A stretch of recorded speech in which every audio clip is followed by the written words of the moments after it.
going to walk around the tree. Alright, so the deciduous tree, we use the punch tool. And we're on a locust tree, which does have leaf hopper activity. Leaf hoppers, the new growth getting curled, twisted, and affected. Now, we have a little bit on there right now. You can see a leaf hopper right there. Okay. He's walking around. He just went underneath. Really? Okay. Shake them around, they just land on you. Sorry, whack it. There's one right there walking across. Right there. Oh, I see it. Yep. That's a leaf hopper right there walking. And that's a chewing? You see that stippling damage and the curling on the leaf? Okay. Locusts are notorious for leaf hoppers. Yep, stippling damage is pretty obvious when they get really hit hard. You get spider mites as well on these, you know, but I mean, sometimes the season can get out of control. Right now, it's not too bad. Spider mites always looking, are they always those little red, like, The red ones you're seeing are actually predator mites. They're the ones eating the two-spotted mites. The two-spotted mites are very, very small and really hard to see. This is where you use a paper test, and you can really check it. Or I tell people carry a hand lens, because I don't have to beat up a tree. I can just look real quick. But your eye will start to train to it, where you start seeing the year before and a year before that growth started to turn a little off color on the inside. It's your first indication it's probably mites. Because mites will never attack the new growth. Okay? Diseases will. Little tricks. Alright, so now we're going into our little punch tool here. This is for our deciduous trees. Maples, oaks, dogwoods, etc., etc., honey locusts. So this tool's been upgraded a couple times to make our lives a lot easier. That used to be, we had to manually pull these off and set them and everything. Now, it's probably before your time. And probably before your time too. You might be the only one here, Steve, me and you. Remember those old school cap guns? Okay, so this loads up just like the old school cap gun. Take that triangular side, you load it in through the cone on the front, and now its strip is ready to go. Now you do have to push this through every single time, but eventually they'll come with some kind of trigger auto-loading system. That'd be really nice. The deciduous needle we're going to use, or the wedgel needle we're going to use, is our new spring needle. I love these needles. It is just a wedgel needle. It still only has one hole, but that spring keeps pressure on the check valve as you're backing out to keep that check in the tree, and you're not taking a chance of snagging it out. Just like on the evergreens, we want to be as low as we can possibly be. That's where the best sapwood and covering wood is going to be. And you said when you can see the trunk flare, you're saying just above that? Right above it, or right into that You where it can go flares in. down. Okay. Oh yeah. Okay.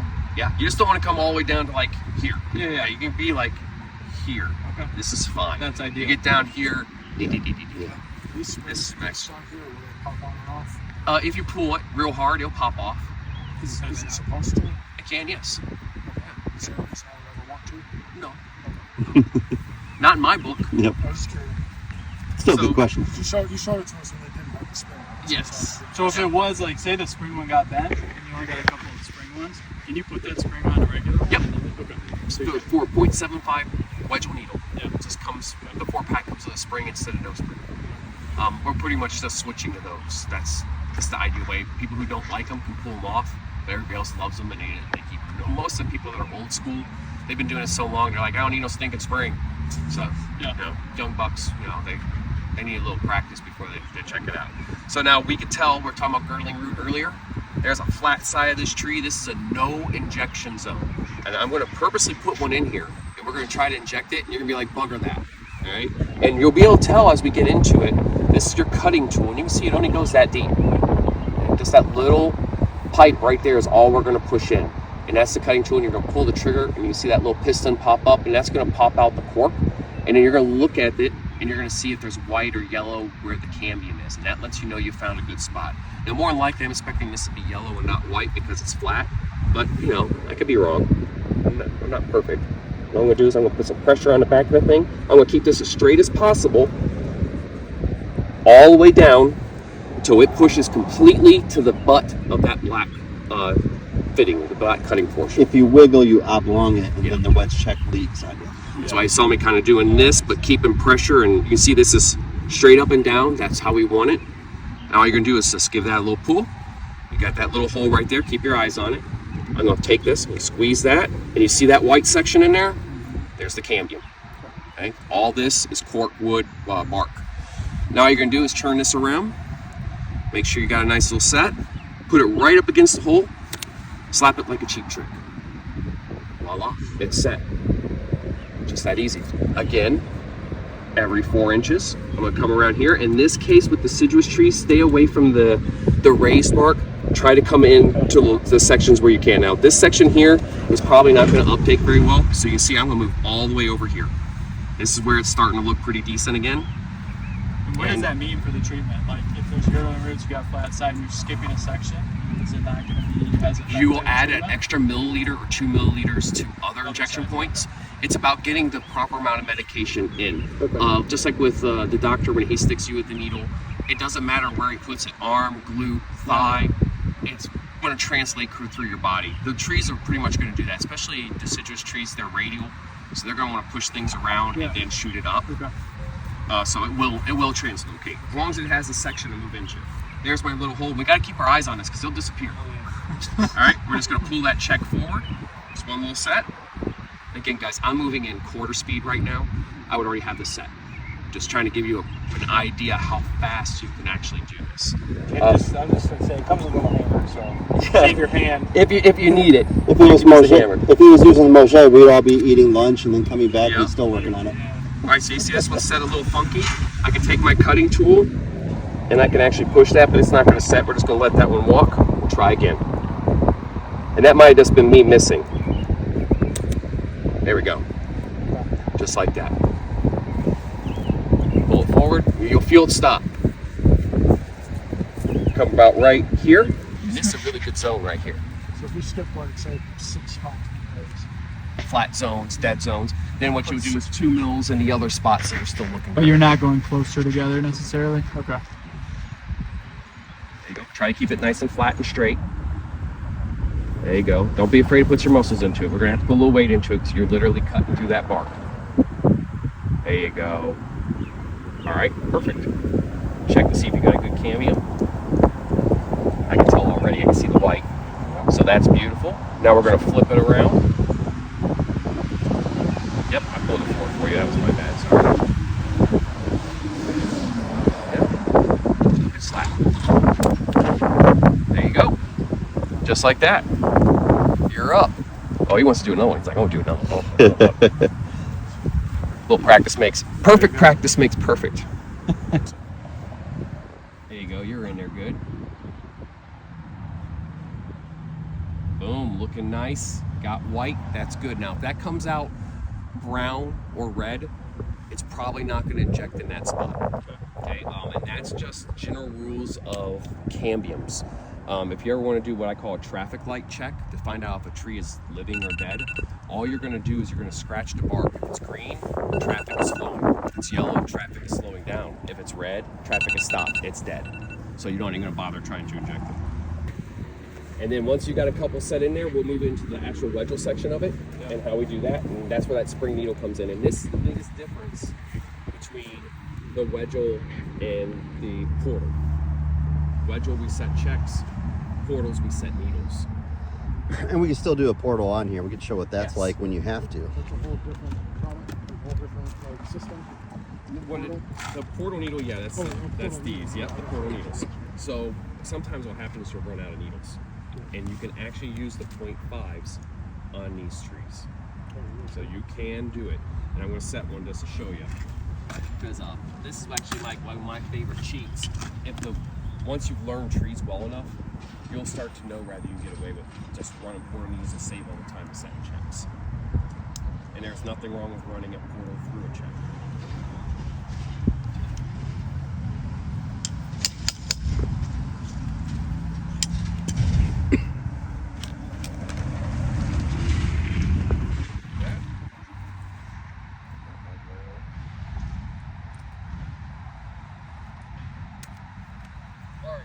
Started on this, gun has failed. It's not priming. Oh man, what am I gonna do?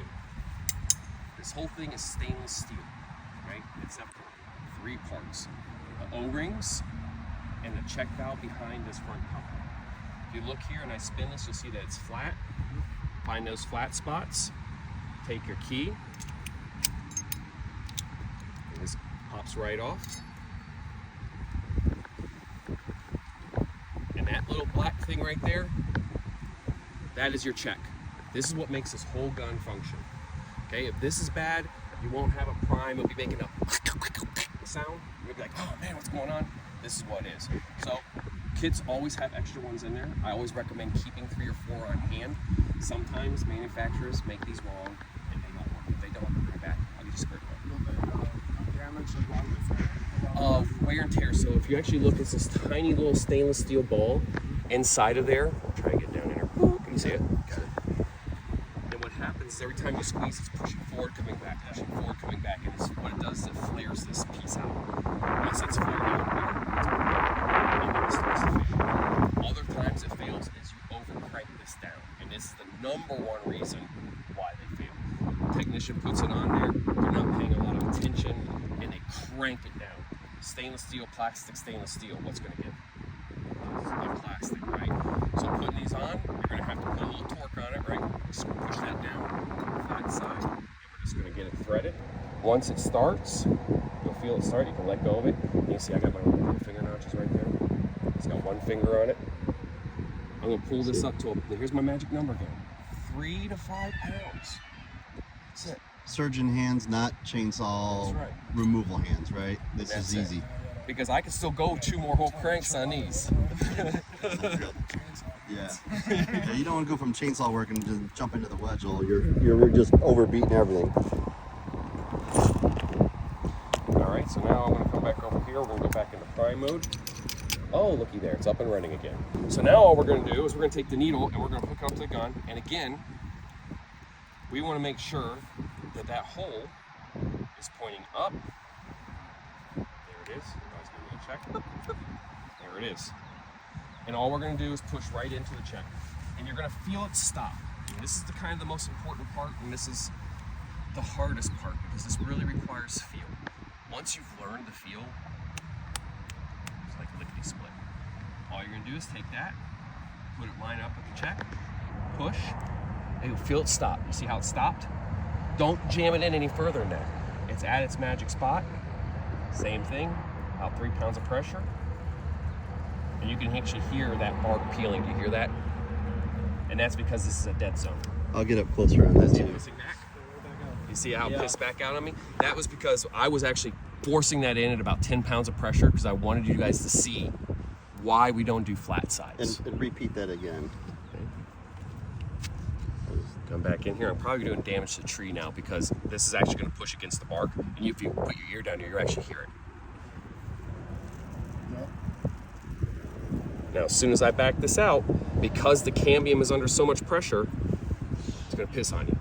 So that was the water, or the That's the bark water. cracking? Okay. That's the water. The bark cracking was because I was putting where it's dead. Yeah. Okay. Yep. So now when we come into a live spot, this should be pretty close to a live. I'm going to push it into a stops. That didn't go in very far. That might not even take. We're going to skip that one. Let me go around the outside now before you go. That one. There we go. And you can kind of see how that spring kind of tells you. It's another little cheat that you're kind of there. You'll feel it stop. And again, about 3 pounds of pressure. And it's still getting a little fight back on me. And you can see I can do this with just one hand. You don't have to have the both hands on the gun. You can use one for stabilization, and the other one to squeeze. It doesn't matter whether you squeeze one handle or both. They're interconnected to this plunger.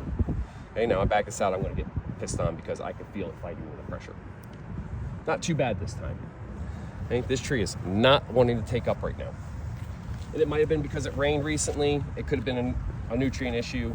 But now come on down here for me and go ahead and set in here. And I want you to kind of push that one in there and feel where it stops. And you'll feel it. You'll be like, oh, I see, I got you. And it'll be the same pressure as what we used before. Now, when you get into a tree like this is where I like to use the cheat. And what I'll do is I'll put 0.5 portal needles in, boom, and I'll let it sit. The portal needle's holding the material in the tree and allowing it to draw.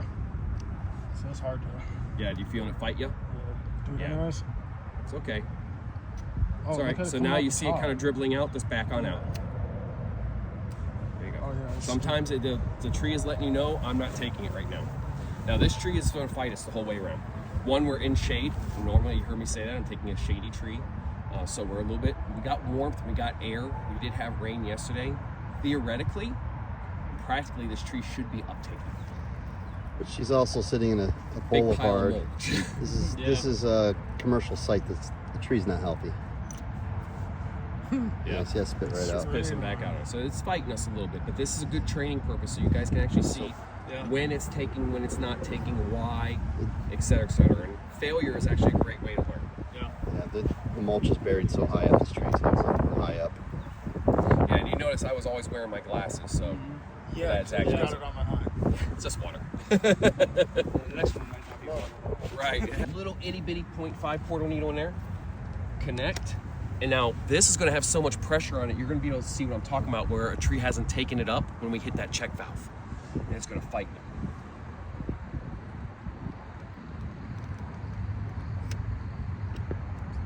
So you'll see it's holding everything in there now. Nothing's coming back because this is actually loaded with material right now. So now what you want to do is you want to wait about 5 minutes. You're going to go around a tree, boom, boom, boom, boom, boom. Start your 5-minute timer.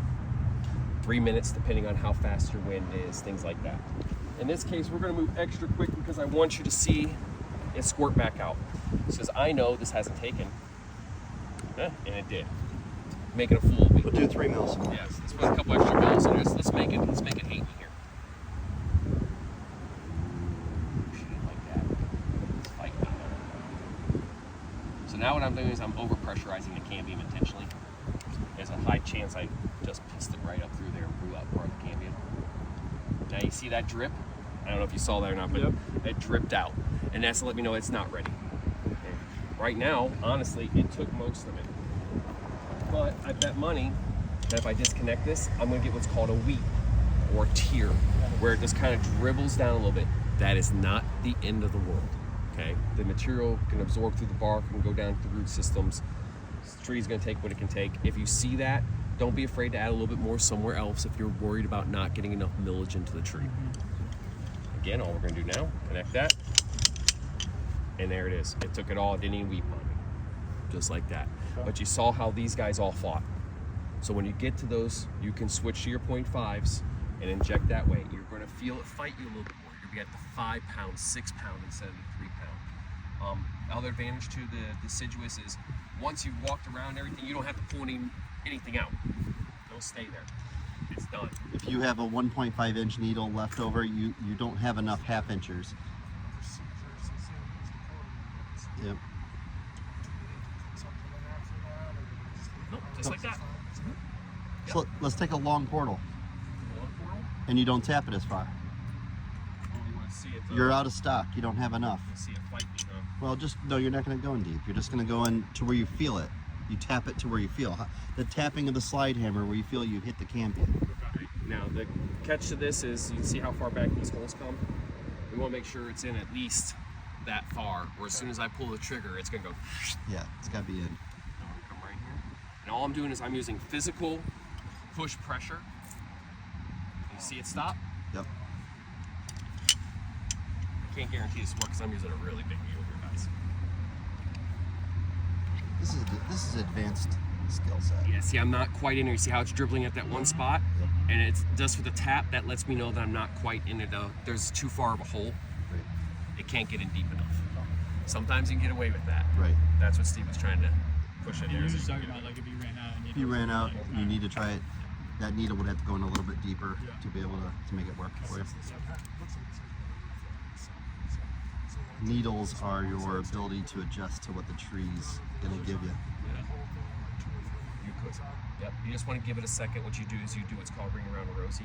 1 mil, 1 mil, 1 mil, and then come back to your first one. 1 mil, 1 mil, 1 mil. The worst thing you can do is try to put 3, 4, 5, 6 mils in one spot. I guarantee you'll do tree damage, and that doesn't matter what product or what tool you're using. It's just too much. That's why I like that little ring around rosy technique, guys. It's going to give the tree a second to kind of draw it up before I hit it again. So what was the difference between the plug and the portal? Like for this tree, why would you use one of those? Because it's a deciduous, and we're just using that one hole, which is designed for a much thinner cam beam. Remember I was talking about with an evergreen, you have a nice deep sap zone all the way in there. With deciduous, it's like that. Yeah. So you're normally going to use just the checks. The only reason why we went to the portal on it was because the checks were fighting us. Okay, that's what I was And we wondering. wanted to make sure we're getting Okay. product in the tree. So typically you're using the check. So, Yes. Okay. so let's think of it this way. If you end up having one tree on a property, the portal, you'll do all the portal needles, but then you have to wait 5-10 minutes. The wedge check, you can do that one tree and then be gone out of there with the deciduous. But if I've got 3-5 trees and they're deciduous and I can use the portal, I'm gonna do the leapfrog and I'm gonna get way more done. It's a two-step process with the wedge check, whereas the portal is pretty quick and fast. But you've got to stay a little bit longer for the portal, another 5-10 minutes, and then you could do your paperwork. But if I got one tree and it's in the morning before I got wind, I need the wedge check to stay to hold it. If it's in the morning and there's no wind, or it's at the end of the day and it's hot, and I can't get the portal, I don't want to leave the portal needles here. Right. You know. That's money.